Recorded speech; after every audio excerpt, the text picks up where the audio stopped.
Jeff fans, how are we doing today? I don't even know why I asked. I know how we're doing. It's a brutal Monday coming off a loss. I'm depressed. There's so many things you could say about that game yesterday, and, a lot of people felt like it was a must-win, and I feel like that was for good reason. When you look at the next 5 games on the schedule, you got Cleveland coming off a loss on Monday night. You got the Patriots after that, who just romped the Steelers yesterday, and they're getting Antonio Brown in there. And then after that, you got the Eagles, Cowboys, and then the Patriots again.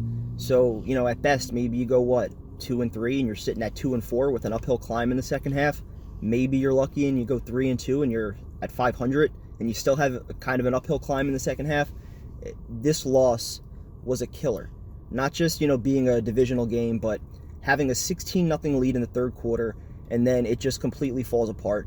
And there's so many different things that you could pick apart with this game. The stadium atmosphere, it friggin' sucked. And I'm so tired of getting myself hyped up for all these games thinking that, old school crowds are going to wake up and magically return. Because for whatever reason, they just don't. Every time that we expect the fans to show up in a big way, they're just not there. And I know the PSL's wiped away a good portion of the diehard fans that are there, but we've still seen it in this building that it has the ability to rock. And for whatever reason yesterday, I don't know if people were just, too drunk by the third quarter, too hot, with the sun kind of beating down a little bit. I don't know what it was, but the crowd was completely out of that game. And you would think, with a 16-0 lead and, a little over 20 minutes to play, they would find a way to close it out. But, for whatever reason, the crowd was out of it. And then, the Henry Anderson roughing the passer, that I think demoralized the crowd even more. And that was a call that completely changed the game. You're talking about the Jets possibly getting the ball back with about 20 minutes left in the game, up 3 scores, or up 16 points at least, and the opportunity to go up 3 scores and really put it away. And he barely grazes the quarterback and, roughing the passer. Bills get the field goal, and, the rest is history after the next 2 touchdowns. So a lot to dissect in this game. Adam Gase, I don't know what the hell to say about him. For all this talk that we've spent about him, 20-6 in 1-score games, being this aggressive offensive mind, he's going to unleash Sam Darnold, all that talk, and he didn't do shit yesterday. All the talk, he didn't do anything. The defense scored a touchdown, the defense got a safety, the offense put up 1 score. There was zero aggressiveness, there was zero innovativeness. I mean, there was nothing special about this offense, and I get it, the Bills have a good defense, but I'm not going to give them too much credit. I thought there were plays there that could have been made. I thought Darnold could have made some plays down the field that he just misconnected on, so it's not completely on Gase. I don't think that Darnold played well, but I think Adam Gase definitely could have put him in position to make more plays, and that includes using Ty Montgomery a little bit more, giving Robbie Anderson some more chances down the field.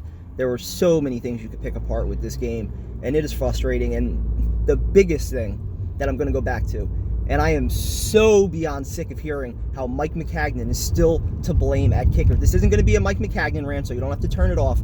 Joe Douglas has been here for months, guys. Let it go. He's been here for months. He refused to bring in competition at kicker. The Jets for years, I don't remember a training camp where the Jets haven't had competition at kicker. Yet Joe Douglas felt we didn't need competition. Chandler Catanzaro, who I know is Maccagnan's guy, he sucked. We knew that right away. So his solution, bring in Taylor Bertolette without any competition. So we bring in Bertolette.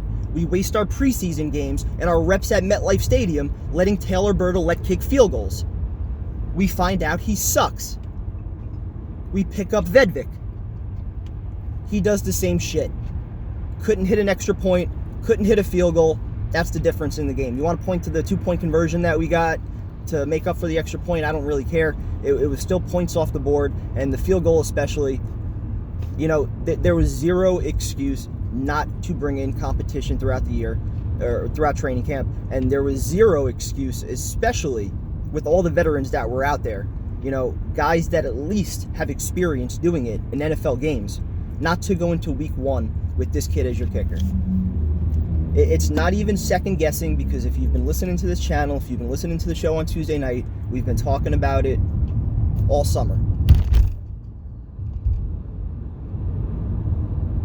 So obviously, guys, we're going to break this game down a lot more tomorrow night, but I am definitely depressed because it does feel like the air was just completely let out of this season. A season that had a lot of expectations where, we thought we would at least be in position to maybe make a run at the playoffs, and losing this game to Buffalo really, really puts, it makes it hard, dude. It just really makes it hard. You're talking again, I know I said it earlier in the video, but these next 5 games, if you're not able to win at least 3 of them, you're going to be in a very bad spot come, November and December, trying to make up those games. So it's a deflating feeling right now. Hopefully, in the next couple of days, we'll realize it was still just one game. They still have an opportunity Monday night to get back to 500, and if they do that, then you're going into New England and you're playing with a little bit of house money trying to, steal one there. So, we'll see what happens, but I'm definitely not feeling too good. The biggest thing that bothers me, I think, everything bothers me equally. The stadium atmosphere, Joe Douglas sitting on his ass, not doing anything at kicker, and, Adam Gase for all this talk, about how he was going to be aggressive and, unleash Darnold and all this stuff, and we just didn't see any of it yesterday. So all of it's very disappointing, but again, we'll break it down more tomorrow night. Hope you guys are doing well. Talk to you soon. Go Jets.